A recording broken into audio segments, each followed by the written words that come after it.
Think about us. Think about you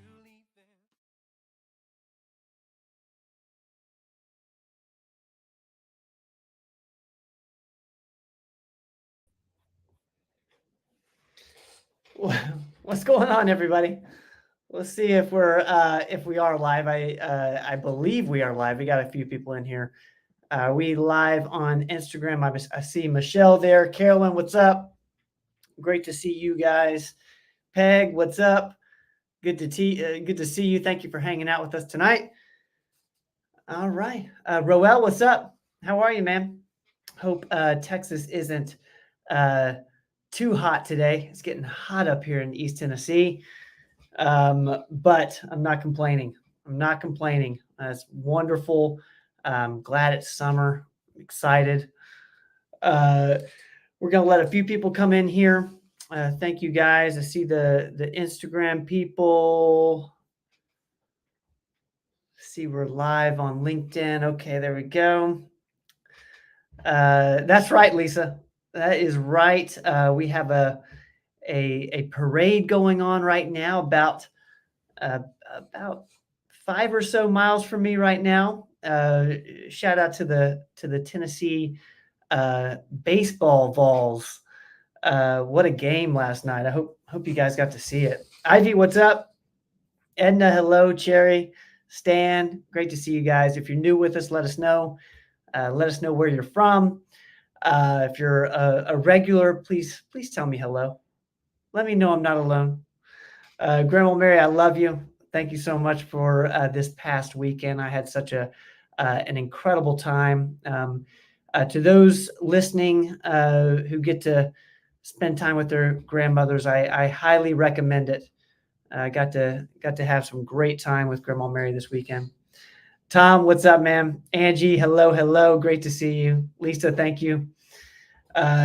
Yes, Katie. Katie's in here, our operations manager. It's a hot walking day. I wouldn't be surprised if we had a crew going over to the mall today, especially around that lunch hour.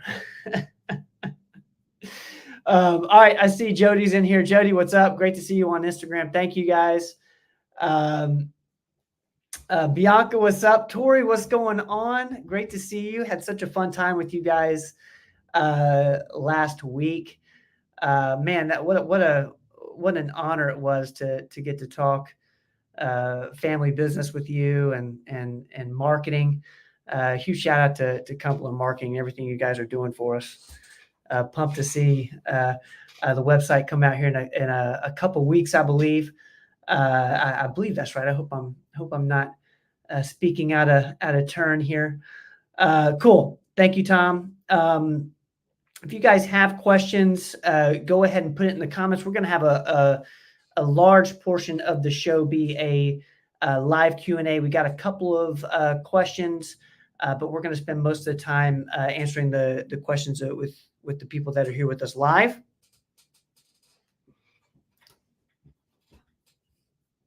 Allison, hello. Great to see you, Allison. I hope you guys are doing wonderful over there at the Blake. Let's see here. Okay, I think Doc is on his way. Connie Lim, what's up? All right, as you guys know, on the YouTube channel, we had a couple videos go up today. I want to give a huge shout out to our Bristol office and Jill Henritzi. If you guys have not gotten to see much of Jill, this is your opportunity, man. It was incredible. She is our orthopedic specialist, and she actually, you can see there by the visual here on the thumbnail, Dr. Rogers actually got a PRP injection. I think it was last week, late last week. We videoed it, we recorded it. So if you've ever wondered what a PRP injection is all about, check out that video. It's super cool. There's been so many advancements around platelet-rich plasma, and Jill does such an amazing job over there in Performance Medicine of Bristol. Thank you, Jill, for doing that for us. And Doc, we'll talk to him in just a second. He's getting ready to jump in here. I want to get his feedback on how that went.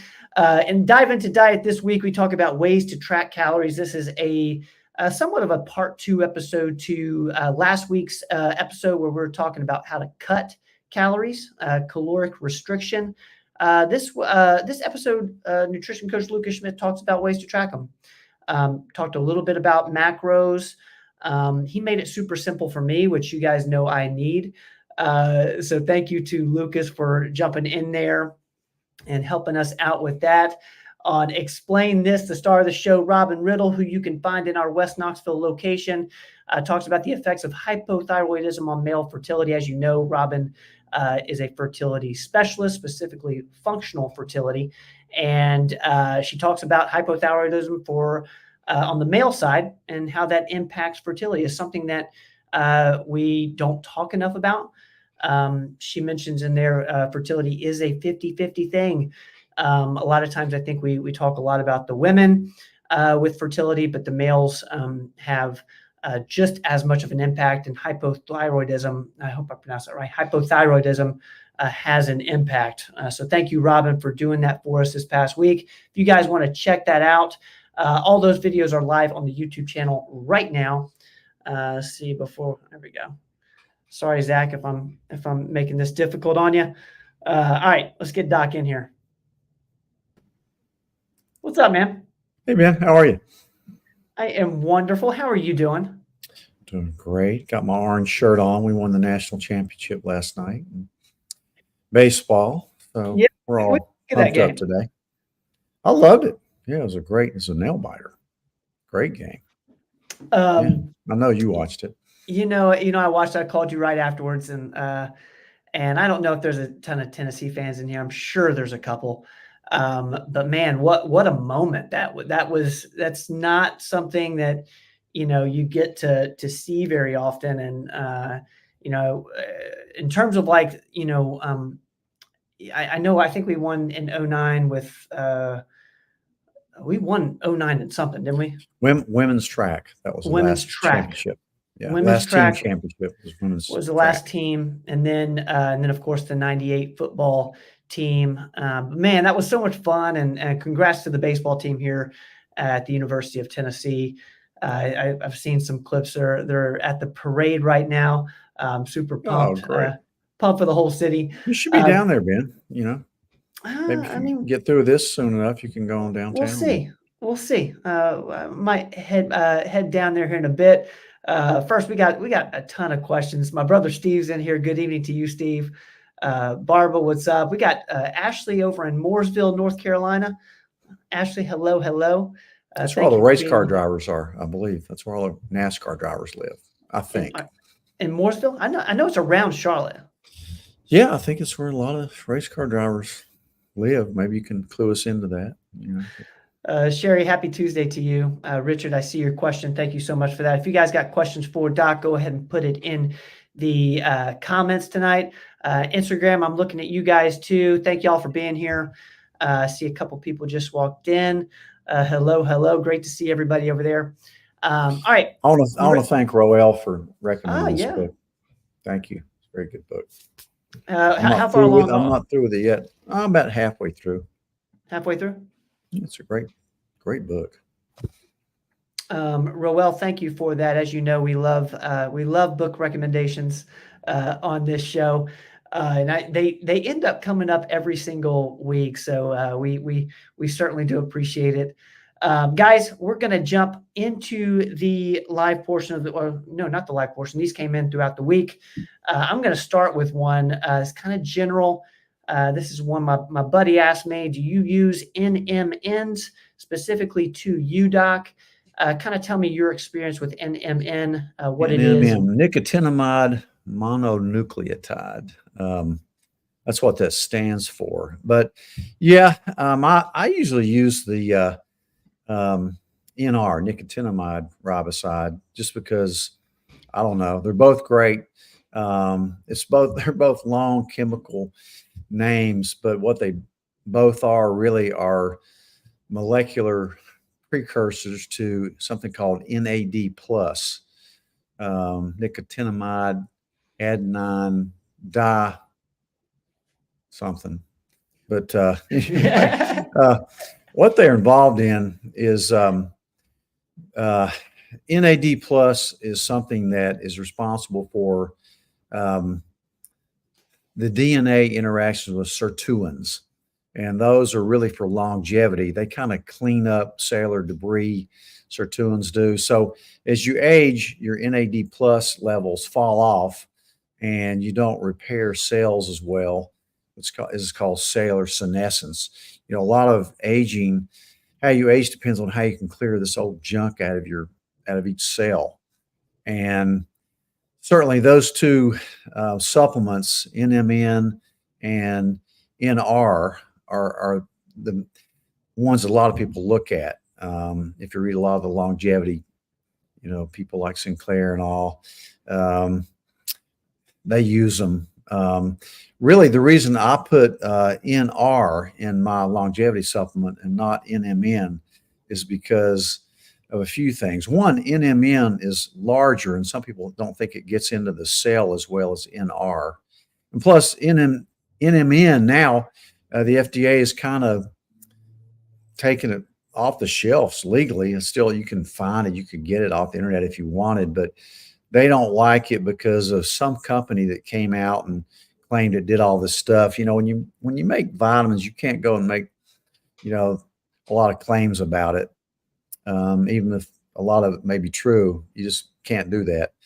And also because NMN is being used in some clinical trials. And so when something's in a clinical trial, they don't like it labeled a food supplement, which all vitamins have to be labeled under food supplements so that they don't have to undergo the rigorous billion-dollar double-blind placebo-controlled trials. But they're both, you do need more NAD plus. And most people feel that, the precursors are the way to get there. Now, there are some NAD plus supplements also that you could take, but, most people believe that the precursors are the way to go.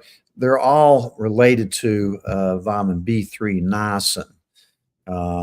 They're different kind of outshoots of it, but I think they're both fine. You could even use both of them if you wanted, because, even though they are striving to produce more NAD plus, they do it in a little different way. And, there's been some claims based more on animal research than human research that they may help with longevity. So, I take the NR, it's in my longevity formula, along with some other great stuff like astragalus, resveratrol, apigenin. I have 4 in that longevity supplement that I really like. I like to put a lot of things together so that you can get the benefits of a lot of the stuff, in one capsule rather than taking a bunch of them, and lower cost, stuff like that. But yeah, I think they're useful. They're safe. You can't blame anybody for taking them. I just can't make any outrageous claims about them, but they both work. And, if you listen to Attia talk, Peter Attia, he's not real hyped up about either one as far as the research. But, he certainly has used them in the past. They're not really in the league of something like rapamycin or something like that. But I think they're good supplements. I really do. I think there's a lot of positives out of them. So, everybody makes their own decision about what supplements they want and what they're looking at. Certainly, the NAD plus is involved in so many cellular processes that increase energy and clear out old stuff that you don't need. So I like them. Long answer to an easy question, but it's complex. You need to know why the FDA they don't really like NMN much. It is super interesting. And I know that, part of the reason, I'm sure, is because, NMN has become somewhat popular with, like you said, Dr. Dave Sinclair. Is it Dave Sinclair? Yeah. He's a Harvard guy who does a lot of longevity stuff. But at what point should we start to think about longevity type supplements? At what age? Probably in your mid 30s. Really? Mhm. Okay. Where were you? Where were you, Ben?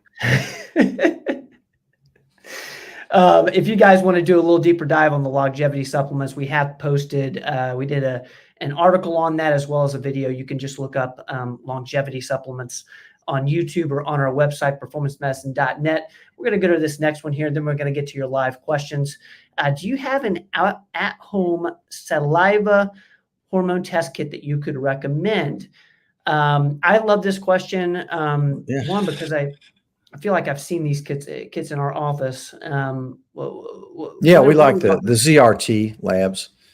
That's really the Dalai Lama, I think of. That's the one I trust as far as salivary hormone levels.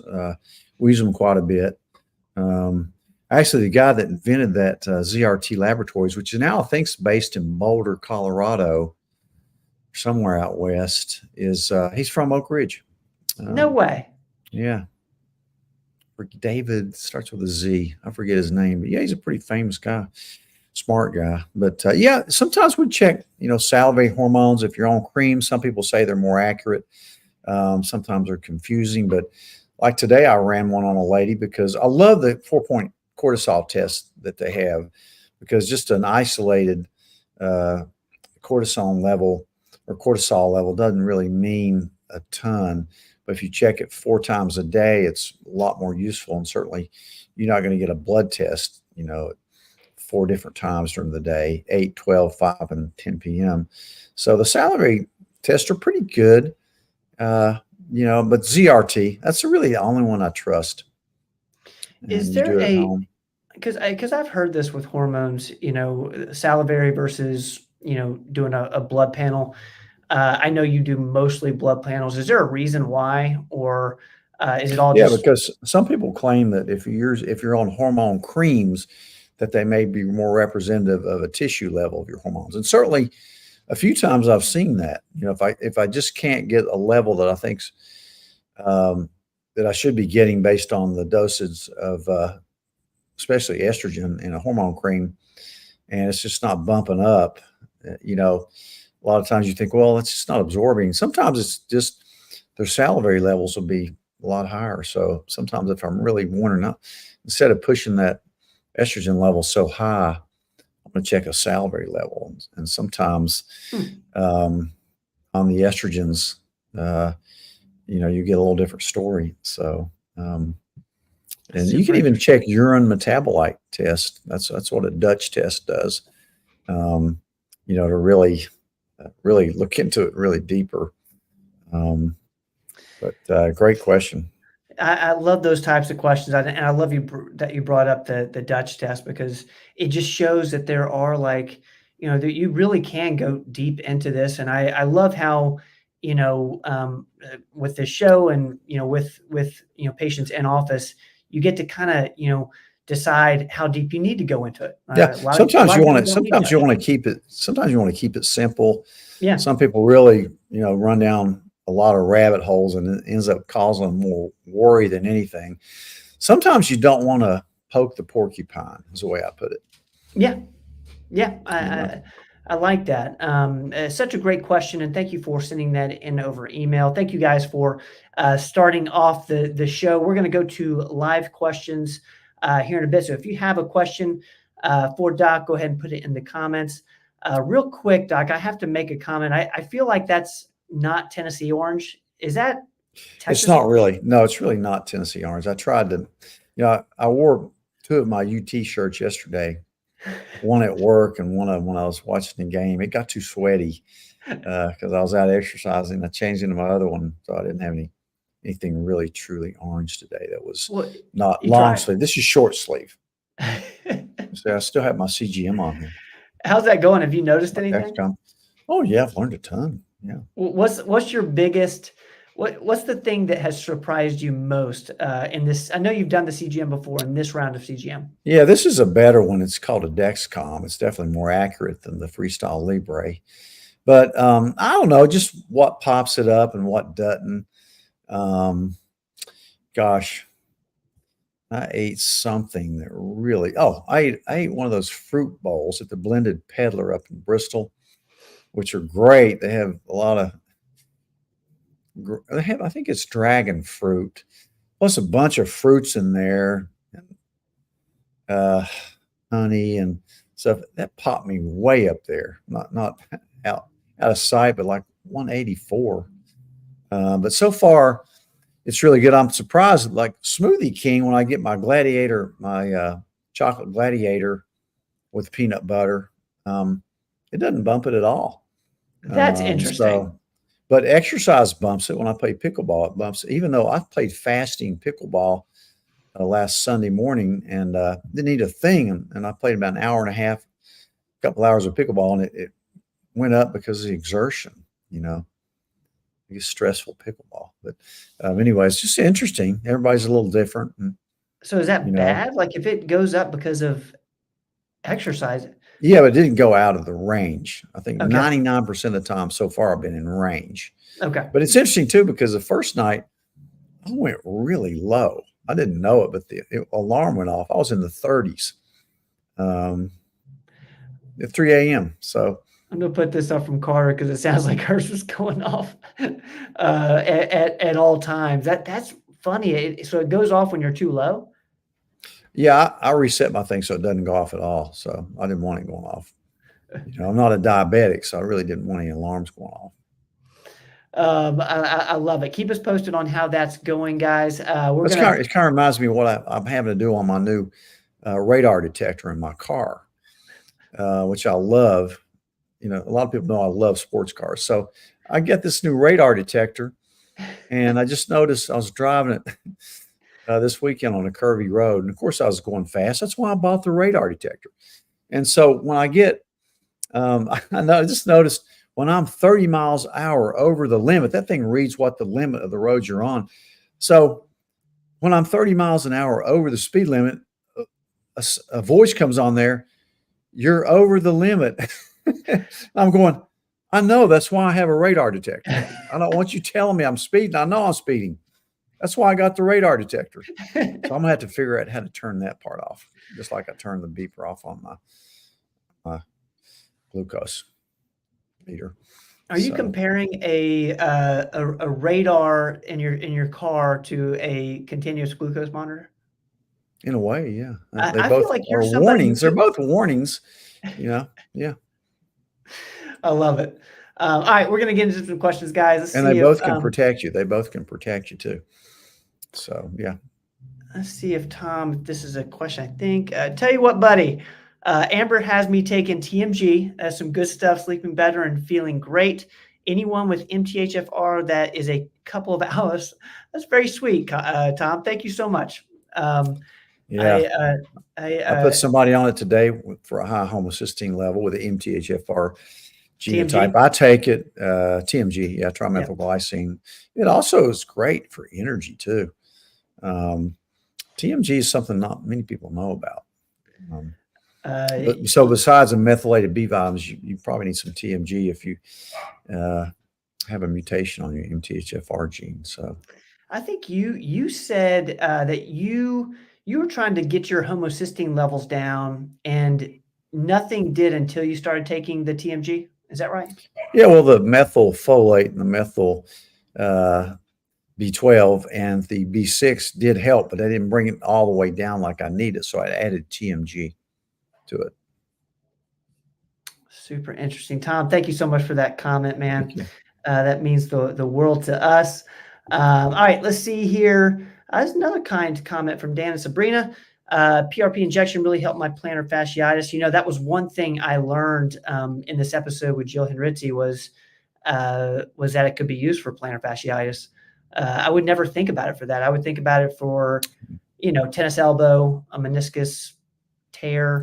Yeah, you'd be surprised where you could use PRP. I mean, it's just so many uses of it, and it works. I mean, I love it. And if you look at the video, I didn't even feel it. Really, I didn't even feel it when she injected it. She's a maestro injector, but yeah, it was great. Thank you, Dan and Sabrina. Let's get to Richard's question here. Dr. Rogers, this happened to my father-in-law. Would you please comment about this article? In a study published this week in BMJ Medicine, researchers analyzed inpatient hospital records and death data for 415,737 people ages 40 to 69. fish oil was linked to a 13% higher risk of having our atrial fibrillation as a first-time heart problem, and to a 5% higher risk of a stroke as a first-time heart problem. Regular use of fish oil supplements might be a risk factor for atrial fibrillation. See if it goes on here. I don't. Let's see here. Is there more to that, Richie? Richard? What's your thoughts on this? And then if there's a there's been some recent studies. You know, if you look at what Attia says about it, he kind of downplays. He didn't think those studies are really good, but there is some evidence that fish oil use in some people can increase the risk of atrial fibrillation. And there was also that study that said that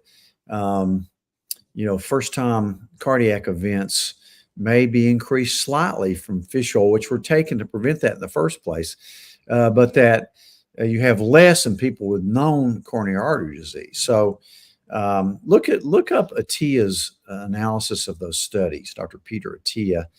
And, to me, he's kind of the ultimate researcher of research.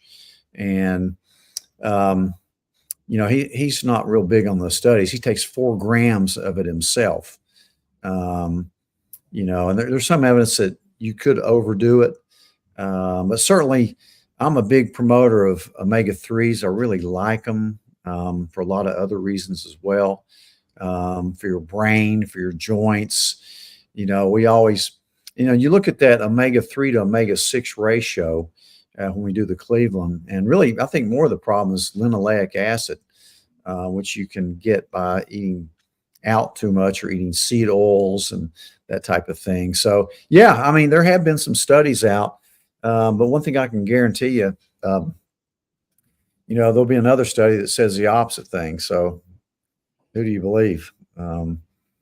Sometimes I think there's a little bit of a bias towards any supplement in a way. Maybe they want you to use prescription medicines more. I don't know. I'm not going to stop using my omega-3s for sure. And I keep an eye on my levels, and they're pretty good, and I certainly think it helps my joints, and hopefully it's helping my brain. And knock on wood, I've been taking it for years and haven't experienced any AFib. When you say watch your levels, are you just talking about the omega-6 to omega-3 ratio?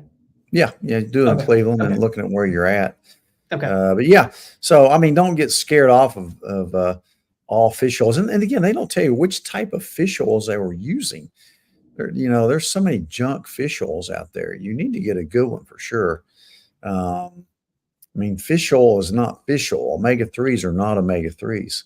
And certainly they can go rancid if they're not fresh and quality. So those studies, they never really, I think maybe they did. I really don't think they were using a real high quality fish oil too. I think that's the other thing I read about that study. You may want to double check me on that, but go look and see which one they were using. It was not a high quality fish oil. It was one of these ones it's just run of the mill you can find in Walmart. So take that with a grain of salt, Richard, on that. I'm not stopping mine for sure. Super interesting. There's so many other risk factors for heart disease that you have to look at the risk versus the benefits of anything you do. Yeah. I think like so many of these questions go back to that, and everyone's risk versus benefits a tad bit different. Just like aspirin. Aspirin's good for you. No, it's not good for you. Well, it's good for you, I think. In my opinion, I've been taking it. I'm almost 70 years old. I've been taking an 81 since I was 40 years old. And I'll always take one. Unless I'm so old, I'm going to be at risk of falling and hitting my head and bleeding from it. And, if I had an ulcer, I wouldn't do it. But I think the benefits by taking a daily aspirin are really manifold. All the cardiologists I know take it. So even though you'll see studies that come out and say, well, it doesn't work, it may be too dangerous, I think it's cheap and I think it works. I love what you said about Dr. Attia, a researcher of research.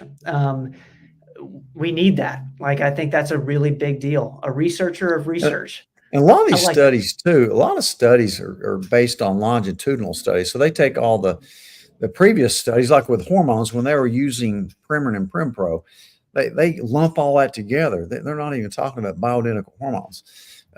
So that's another, controversial area that if you look at all the newest studies, it's very positive.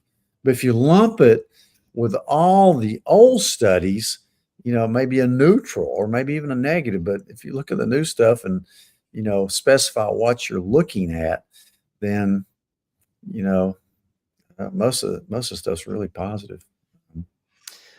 Richard, thank you so much for teeing us up on that topic.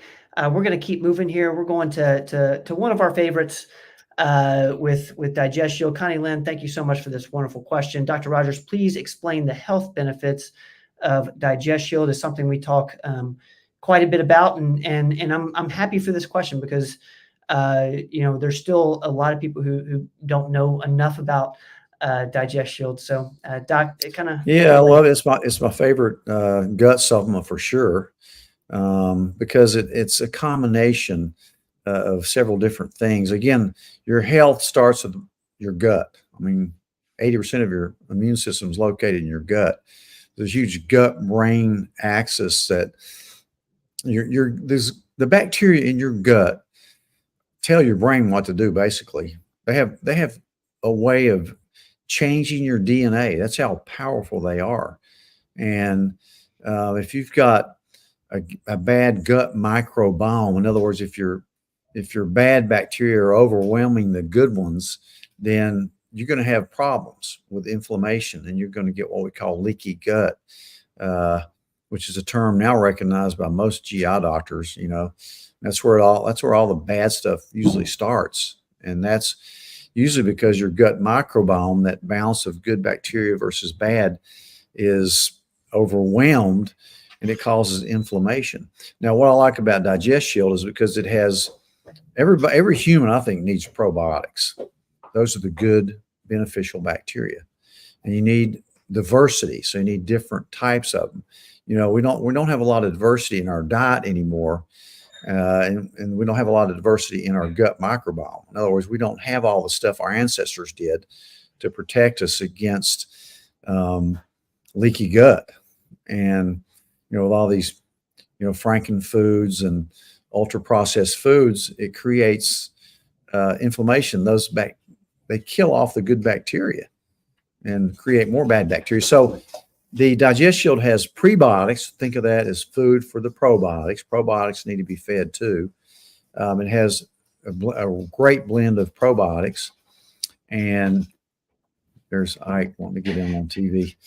And it has digestive enzymes to help you break down, especially your fats. It helps you digest things better. If you have any kind of digestive issue, you need digestive enzymes, especially if you don't have a gallbladder. I mean, it's a no-brainer. But so that's in there. You have lactase, will help break down dairy. Dairy is a major offender for a lot of people. It also has chitosan to break down or to kind of block glutens. Gluten's another big offender that causes inflammation. So it blocks down glutens and lectins, that plant protein that plants produce because they don't want to be eaten by animals. So that's, for example, when you eat beans and you get a lot of lectins in there, you don't digest well. You start burping and having a lot of gas and things. So to me, it has a great combination of the things you need for your gut. I wouldn't think about going a day without it. It's just a wonderful little gut supplement. I've only had one or two people that, got a little loose stool with it or something, but most everybody really brags about the Digest Shield. Out of all the supplements we've ever carried in my office, that's been number one. So, it just has. Connie Lynn, thank you so much for asking that wonderful question. We're going to keep moving here. Let's see here. I'm going to get to one. I want to put this up from Coal Miner's Daughter because I don't think we did.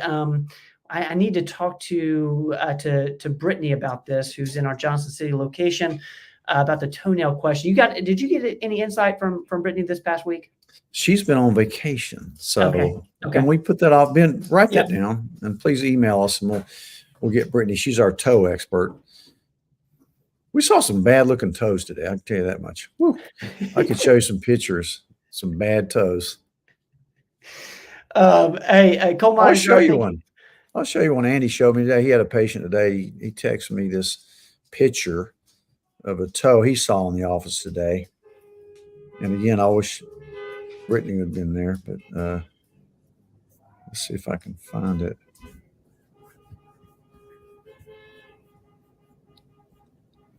Yeah, look at this toe right here. It's a bad looking toe. Yeah. You see that? Yeah. That's a bad looking toe. But anyway, toes are tough. I'm glad to have Brittany on Yeah. the team. Toes are tough. Cole Myers, we're going to get back to you on that one. Let's go to Edna over on Facebook. Hi, I have a friend whose doctor has told her suffers from weight hormone deficiency. Okay, so it seems the doctor has told her she suffers from weight hormone deficiency and has hunger noise from it all the time, is why she can't stop eating and lose weight. So he has put her on tirzepatide for the rest of her life. So is this real or not? I've never heard of these things. Another reason I question it is she is on a different fad diet every week. Okay. Yeah. This is the real thing. I mean, and tirzepatide is a really good medication. Turns out your gut has hunger hormones in it, and they're called GLP-1 and GIP. And, you know, when Ozempic came out, it was a game changer in the way people thought about obesity. You know, we've been telling people for 30 years that obesity is not a lack of willpower. So it may be eating the wrong kind of food a lot of times, but these people that have this, which is most people that suffer from obesity, it's a metabolism problem because of these gut hormones. I mean, the doctor's right. And this is a game changer for her. And it works. I mean, look at all the people, the skinny people you're seeing around that used to be obese. If you go down the street and you see a friend and they've lost 50 pounds, you know what they've been doing. And if they've lost 50 pounds and gained it back, you know they've either gotten off the medicine or are on a fad diet and didn't get these gut hormones that they really needed. So yeah, this stuff really works. You know, when we've been studying these hormones for 10 years, they've been out 10 years, these types of medicines. So it's the real deal. You know, there's no doubt it works. You know, they originally came out for treatment of diabetes, and diabetes is an insulin resistance problem. So yeah, what I found out is that they need to, unless you have a contraindication like pancreatitis or medullary cancer of the thyroid, which rare as hen's teeth, you should try this medicine if you suffer from obesity or diabetes. I mean, it's a game changer. And here's the side effects. And remember, it's been out for quite a long time. Here's the side effects: way less heart attacks, less addictions, probably less dementia, diabetes gone, hypertension, high cholesterol. I mean, it's just a wonder drug. It'll be tirzepatide specifically, which is Mounjaro or now Zepbound, the weight loss portion of it, same thing. But it'll be the most used drug that we've ever had by far. So yeah, I'm all for it. I use it daily on my patients. It's amazing. It gives them a chance to be normal. You know, I wish we need to put a section. We do our weekly email goes out on Tuesdays, and we have different sections of the email. I need to put a section where it's like links that Dr. Rogers has texted me this week, and because you sent me this past week, if I can pull it up. Let me see here if I can see it. It says tirzepatide significantly reduces sleep disruptions. Did you remember saying that to me this past week? Yeah. Yeah, it helps sleep apnea. It helps addictions. It helps. Some people tell me it cleared their migraine headaches. I mean, it's an amazing medicine. Don't be scared of it. I'm telling you that if people need it. But I think it's a really good medicine. And most people that take it, when they get off of it, 90+% of them gain the weight back because they've got that basic gut hormone problem. It's not going to be fixed by what they eat. Again, I like mostly lower carbohydrate diet, but for most people that have insulin resistance, and moderately high, good fats and, high proteins. But this just gives people a chance. It's amazing to see. I've had people lose a lot of weight from it. But you got to know what you're doing. You can also lose a little bit of muscle with it too. So you have to be aware of that. You have to eat your protein, do some resistance exercises. That's And why I check people. find your right dose. I mean, the big complaint we get is nausea, of course, and there's not as much nausea with tirzepatide, I don't believe, as there is with the Ozempic Semaglutide, no, less. And guys, if you want to do a deeper dive on it, we've done a couple of different videos on both the tirzepatides, Mounjaros, as well as the Ozempic semaglutides with Robin Riddle on Explain This. But thank you so much, Edna, for putting that in there and asking that for your friend, because I think you're the one who told me that the diet that works for everyone's the one that you stick to, and so there's probably some bad sides to there's a fatty element to so many of the new things. There we go. Thank you team. That's the semaglutide for weight loss that Robin did on Explain This. We did. I think on a few of my podcasts, I've even had guests on that have lost 100+ pounds on it, talking about it. So look up those, and they're very convincing. I see it every day at the office. All right, we're going to go back. Let's see here. If you guys got questions, we're going to be here for another 15 minutes or so. Go ahead and put them in the comments. I'm going to get to Roel. Doctor, it seems like nattokinase has been a hot topic lately. Roel is always on top of stuff like this, so thank you, Roel, for letting us know what you're seeing. I like it. I always like nattokinase. It's a good, more of a natural blood thinner, but it also has some other properties. I like it, post-COVID. It's a really good. That with bromelins are a really good combination to get rid of some of those spike proteins that you may have had in your body. But along with curcumin, I love it. Nattokinase. I probably ought to do a podcast on that someday. Maybe even another one on serapeptase, one of those. Yeah, I may review both those at some point and do a podcast on them. Just write that down and remind me. Nattokinase and serapeptase. Yeah. While we're doing this, because this is one thing I love to do. If there's something that you guys would like Dr. Rogers to do a Common Sense MD episode on, or if there's something that you would like to see and Explain This with Robin Riddle, or dive into diet, let us know in the comments here. A lot of the ideas we get for the shows come from you guys and what you want to know more about. So nattokinase and serapeptase. Does that resonate with you guys with us live tonight? Write this down. All right, cool. Let's keep moving. Let's go to, I see, thank you, Carter, for helping us out with the cash price here.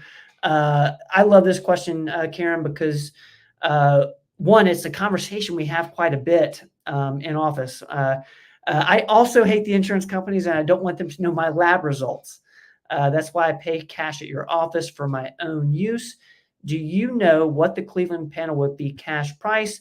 If the insurance pays, do they have access to the results? So let's start with if insurance pays, which for a lot of our patients, insurance does at least pay for a good portion of this. Is it still private? What's your thoughts on that? They claim it is. They claim it is. They claim it is. And I hope it is. But you're right. And we do have a new cash price that we kind of negotiated with them. I think it's around $600 $625 for a cash. Is it $625 for a cash Cleveland, which is a great deal. So yeah, I mean, I understand your concerns. That's why I love paper charts and, not having it's crazy because, if your insurance paid, they do have actually. That's Katie answering that. If they Yeah, thank you, Katie. request medical record, but yeah, again, it's up to you if you release them. That's up to you. So they say, because we've asked them that question before, and they say unless you request that they have them, they don't give them out. Thank you, Oh, Brad. that's good. Brad, thank you for clearing that up for us. That's just who we needed here. Good. That's a classic one there. Thank you, Brad. I really appreciate that. Yeah. Karen, you got your answer. So. That's super, super interesting. You know, I wonder think, what in this world is private anymore. I know. And that's where I think, you know, people have to really, again, risk versus reward. It's crazy how people, you know, Jenny's had a couple instances where people have tried to steal her identity in the last 3 weeks. I mean, I came home one night and she says, "Hey, you wouldn't believe this. These guys from Medicare called and they're going to give me my new card.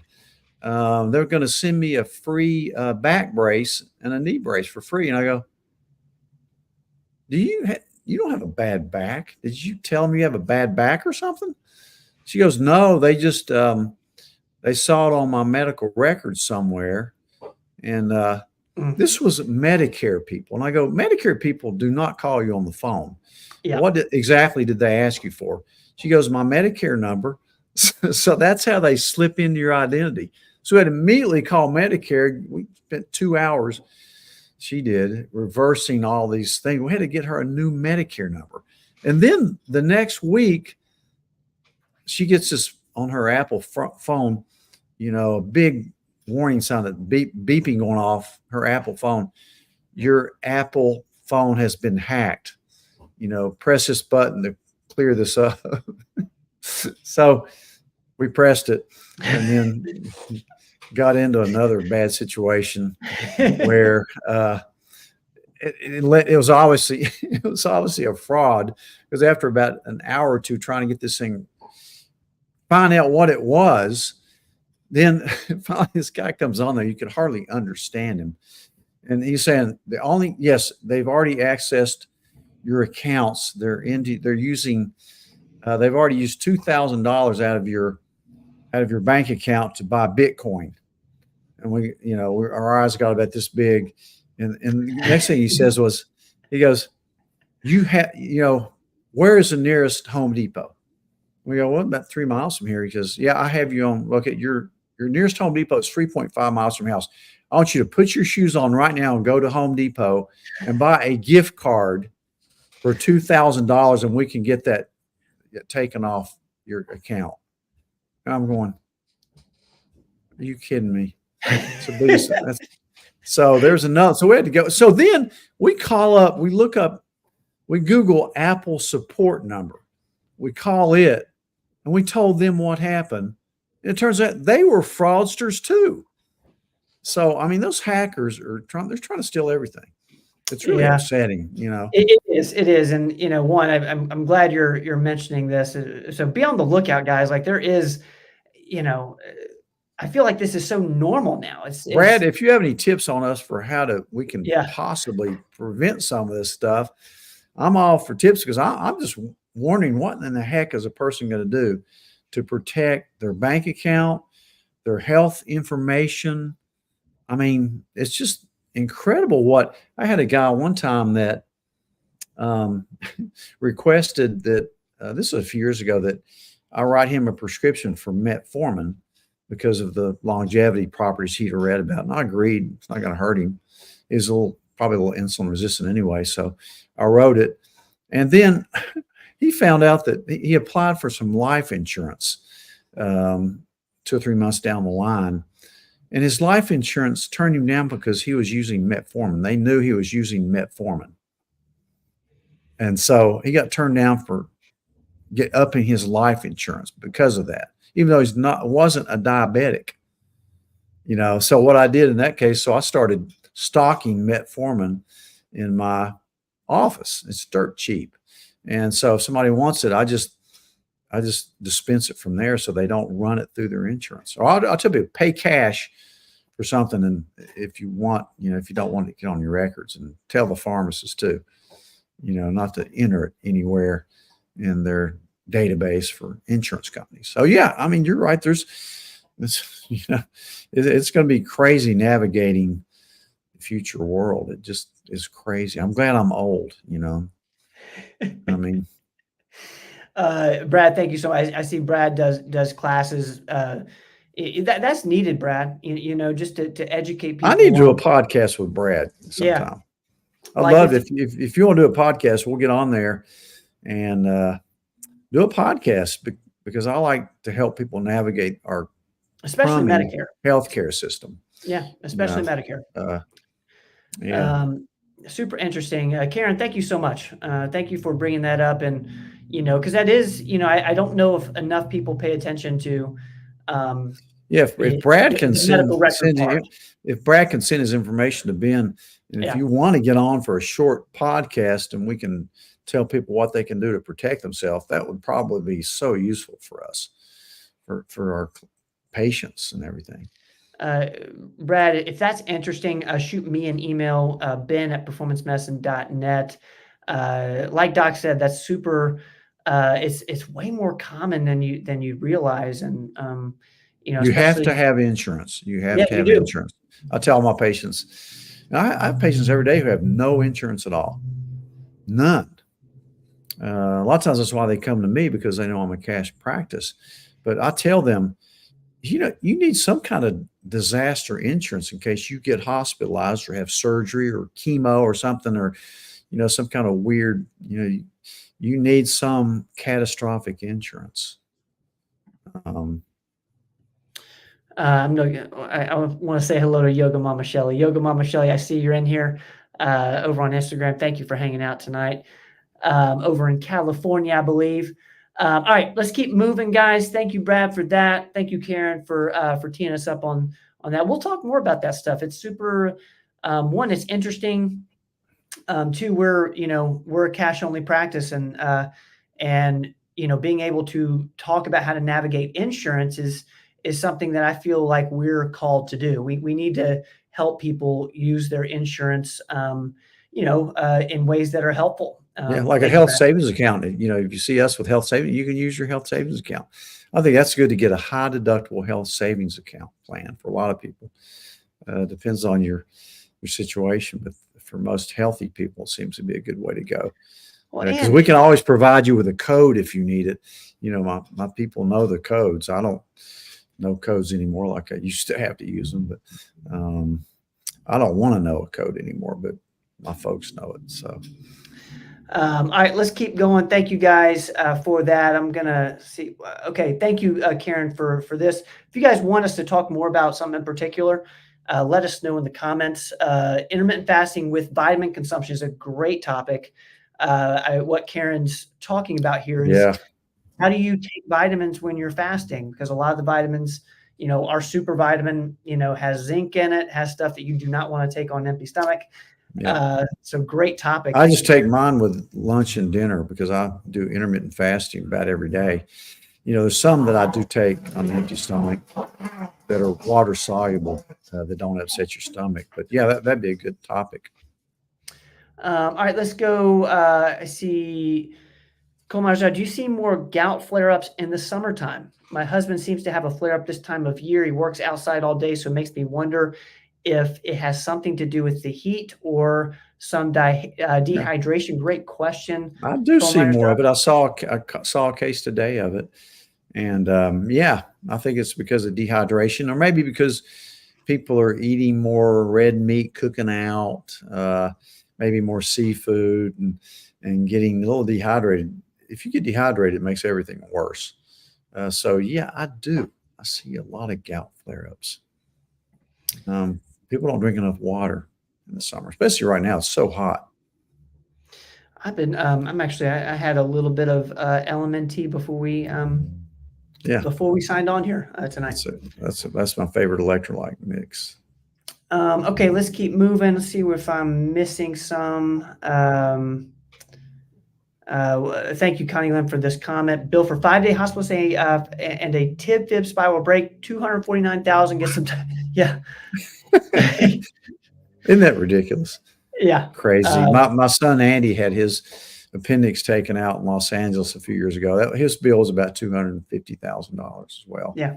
I mean, it's crazy, charges and what's happened with all this. I tell people all the time that my dad was a general surgeon back in 1960, because we talked about this. The cost for an appendectomy was $100 for everything. I mean, your whole hospital stay, your surgeon's fee, everything. Oh, there we go. Thank you, Roel. Let's keep going here. Thank you, team, for that. Doctor, can an 80-year-old lady get on HRT? Yeah, I do that sometimes. Yeah, yeah. It's not going to be as beneficial as it is a 50-year-old, but certainly it's not going to hurt. Probably help. Again, I think the earlier the better. But certainly, I have women that are really healthy that finally realize, hey, I've been missing out on a whole 30 years worth of hormone therapy. Can I take it? Yeah. You can. It's safe. You're not going to get quite the bone benefits, but a healthy 80-year-old, she may live to 105 years old.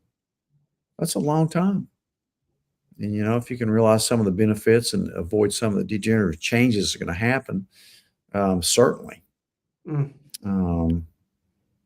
Yeah, again, it's so interesting how we talk about hormones. And I love the analogy you give of, if your eyesight was going down, would you not get glasses? And it's just an interesting analogy. It makes you think a tad bit differently, because I know that, a lot of the perception of hormones is, if you need to start, around a certain time for it to be beneficial. And obviously we talk about the benefits of starting a tad earlier. I put testosterone pellets in a 90-year-old pharmacist the other day. I was gonna ask you that. What was kind of where's the oldest patient you've Probably used? A 90-year-old pharmacist. Yeah. He wanted what? So. Oh, there we go. Oh, thank you, team. They're wanting me to put up the vitamin store. Guys, if y'all want that. We'll talk about the vitamin store in just a second. Real quick, I'm going to put this up just for my brother Steve here. Digest Shield. And just to see Dad's picture with Digest Shield. That's for. That was last year at the beach. I think that was last year at the beach. No, I love that. We're going to be. If you guys want any of the vitamins that we've mentioned tonight, you can find them on performancemedicine.net/shop, or you can just scan that code right there. We'll keep it up there. Thank you, team. It'll make Katie's night, I promise you. We're gonna do a video soon at what happens when you guys send in a vitamin order over there at the Dr. Rogers Vitamin HQ. There in Kingsport. We need to do some content around that. Did we miss any questions, guys? Thank you. Actually, I'm going to do this. Where's Connie Lynn? Connie Lynn, if you will email me your address, I got a free 30-count Digest Shield for you to try if you're interested. Email me your address. We'll get that out to you. It's a free 30-count. We got one or two more left that we want to give out to the people who are with us live on these Q&A shows. Email me, ben@performancemedicine.net, Connie Lynn. Okay, where am I at? Where am I? Have I missed somebody? I see Terry's in here. Thank you, Terry, over in South Carolina. Thanks for the peaches, Terry. Yeah, they were awesome. Thank you. All right. Yeah. All right. Thank you, Terry. Okay. If we do not have any more questions, how'd we do? Did we 1 to 10? Let us know how we did. Dad, I think you did a 10, man. I think you were on fire. I think I got it. I think I got into the preaching mode a little bit too much tonight, but hey, sometimes you just got to say what you want to say. I love the insurance conversation, and I'm so thankful to Karen for bringing it up. It's so interesting. And privacy, and when is that important versus when is it not? I obviously if you have an iPhone on you, you're probably not, things probably aren't that private. So it's just an interesting conversation. Thank you, Connie Lynn. Thank you, Lisa. Lisa, I was with Brandon on Saturday. Got to hang out with Archer and meet him for the first time, which was incredible. He's adorable. Man, he was incredible. Archer's just such a beautiful baby. Thank you, Katie. Thank you, Michelle. Michelle, I thought you're over there on Instagram. Michelle's an old Oak Ridge friend. Thank you, Michelle, for being here as always. We got the dogs We here. got the dogs on there. We're going to say good night. All right. Let's see. Thank you, Brad. I got you. Thank you, Jennifer. Which one's that? Is that Izzy? That's easy. Yeah. Izzy. Izzy likes like- to hog the limelight. There's Ike. Ike's coming up. They want to be petted. They want to be petted. So, guys, if y'all want to the Vitamin Store Performance Mess, I'm going to put this up one more time for you guys who have not been to the Vitamin Store. Some of you have it saved on your mobile devices. You can scan that code. Thank you guys in advance. We love you. All right, Doc, are we ready to roll? We ready to rock out? yeah, thanks, man. All right, thanks, guys. Love it. y'all. We will All right. be back next week to do another live Q&A on the Performance Medicine Show. We do this every single week, 7 to 8. We love taking y'all's questions and helping out in any way that we can. Thank you guys for the topic ideas. I see Karen's. Let us know. That's right. Thank you, Nancy. We are out of here. We'll see you guys next week. And go Vols. Go Vols. National championships. Good night. See you, man. Love you, Pop. Love you too. Good night. Don't go away.